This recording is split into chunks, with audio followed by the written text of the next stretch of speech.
안녕하세요.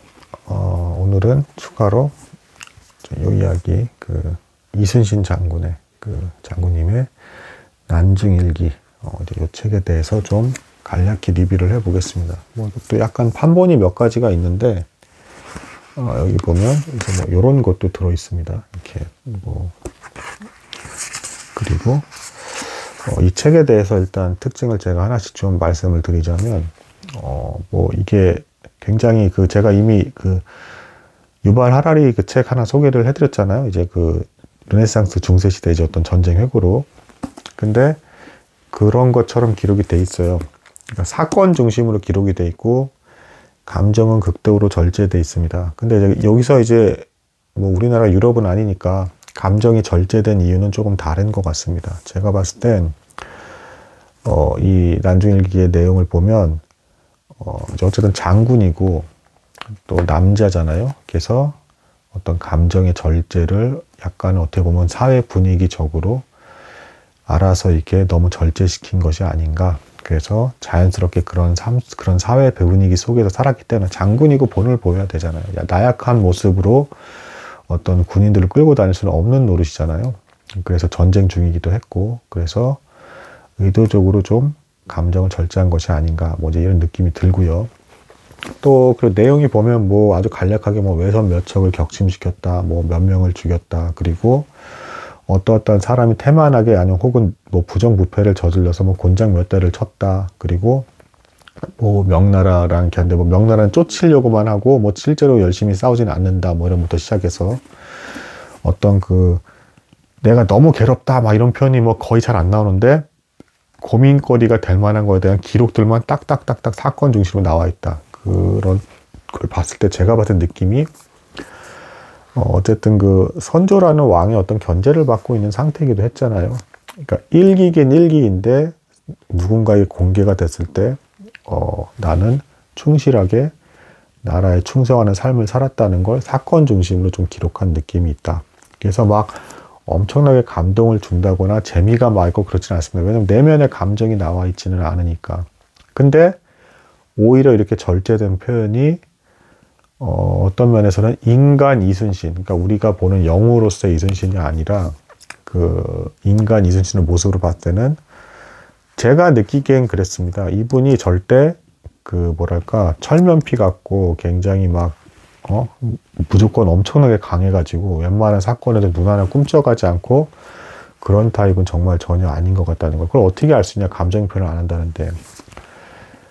자꾸 아프다는 표현이 일단 첫째로 많이 나옵니다. 심지어는 도중에 초반부에는 이렇게 많이 나오잖아요. 그러다가 초중반 아니면 뒤쪽으로 갈수록 꾸준히 한 달 거의 가까이가 계속 아프다고 하면서 일을 한다 뭐 이런 표현하고 그냥 짧게 그냥 아프다. 난 뭐 이제 뭐 어떻게 아프다 이런 게 나오고 뭐 술을 마시고 뭐 스트레스를 받으니까 이제 술도 마시고 막 하셨겠죠. 당연히 막 전쟁 중에 이제 완벽하게 이겨야 되니까 압박감도 장난이 아니었고 실제로 죽어나가고 고통받는 사람들에 대해서 뭐 안타깝다 뭐 이제 한탄스럽다 뭐 이런 정도의 표현은 나와요. 일단 짧게 나오는데 뭐 술을 마시면서 소화불량 증상과 같이 막 이렇게 토하는 어떤 막 이런 것들도 되게 많이 나오고 그 다음에 뭐 감정이 속상한 거에 대해서 뭐 화를 쏘았다 뭐 이런 식으로 좀 돌려서 우회적으로 표현하는 게 대단히 많고요.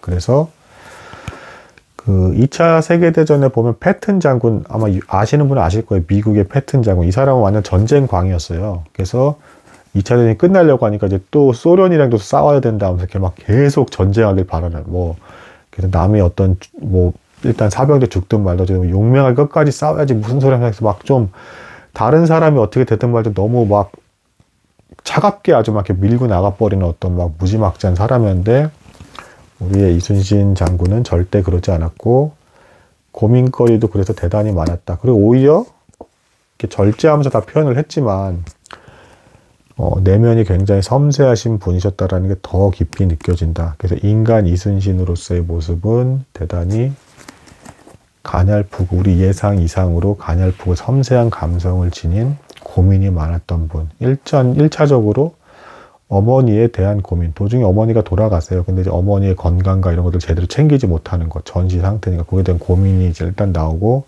아까 말씀드렸지만 명나라와의 관계. 명나라가 열심히 싸우자고 계속 부정부. 그래서 뭐 이순신도 뭘 드리는 게 나옵니다. 실제로 이렇게 하고 뭐 예의상 그럴 수밖에 없는 거죠. 상황 자체가. 뭐 이제 뭐 그런 것들. 그리고 뭐 도중에 아들이 죽죠. 그 이제 외인들이 습격을 해서 아들이 죽는데, 이례적으로 아들 면이 죽은 거에 대해서 굉장히 차라리 내가 죽고 네가 살아야지 어떻게 이런 일이 벌어질 수 있냐 하면서 이제 굉장히 고통을 가장 길게 표현한 부분이 아들에 대한 죽음입니다. 이제 뭐 그런 거가 되겠고. 당연히 또 이제 부정부패하고 또 그다음에 이제 전시 혼란스럽고 치안이 엉터리가 된 상황에서 또 막 범죄 행위를 저지르고 막 이제 잘못된 행동을 하고 막 뇌물이라든가 부정부패를 저지르는 어떤 그런 관리들이 또 많았습니다. 무조건 다 충신이 아니었단 말이에요. 또 그 사람들 또 벌 주면서 또 한탄하고. 그리고 배를 타잖아요. 배가 이제 이때 당시 배는 또 흔들림이 더 심했을 거예요. 전시에서 막 이제 막 틀고 뭐하고 하니까. 그러면서 또 찬바람을 맞으니까 그것 때문에 또 이제 그 상태에서 이제 차가운 물을 마시면 이제 또 이게 속이 안 좋아지면서 이렇게 또 막 이렇게 병을 또 앓게 되고, 환경 자체도 안 좋은 거죠. 뭐 햇볕은 센데 바람은 세고, 뭐 그리고 배는 또 막 흔들려서 이제 이 소화기는 자꾸 흔들리고, 그러니까 섬세하고 스트레스를 받은 상태에서 계속 무리한 어떤 이제 배를 타고 다니는 어떤 그런 것들을 하니까 계속 몸이 아픈 거죠. 그래서 뭐 또 날씨도 더워서 막 땀을 많이 흘렸다 했다 갑자기 뭐 서늘하고 막 아프다 뭐 이제 이런 편이 대단히 많이 나옵니다. 그러니까 당연히 이순신 장군이 군인이시기는 했지만 전쟁을 바라셨던 분도 아니고 어쩔 수 없이 그 주어진 상황 속에서 전쟁을 전혀 기뻐하지 않은 마음속에서 빨리 전쟁이 하루라도 끝나기 바라는 마음속에서 충실하게 전쟁을 수행을 하셨다.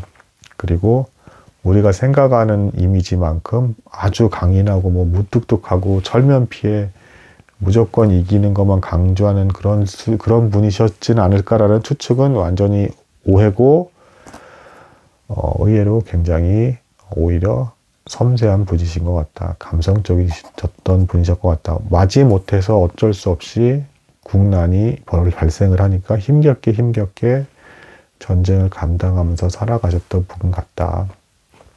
어떤 면에서는 뭐 당연히 압박감이나 여러 가지가 전혀 비교가 될 수 없을 정도로 엄청난 스트레스를 텐데, 우리 일반인의 삶이나 감성과도 딱히 큰 차이가 없는 것 같다. 뭐 그 정도로 이해해 주시면 되겠습니다. 그래서 막 재밌거나 막 그런 건 아닌데, 여러분들 그래도 이순신 장군을 당연히 뭐 다 사랑하시겠죠. 그러면 한 권 정도 이렇게 비치하시고 가끔씩 조금씩 읽어보시면 나쁘지 않지 않나, 뭐 이제 그런 생각의 선에서 책 리뷰를 마치도록 하겠습니다. 감사합니다.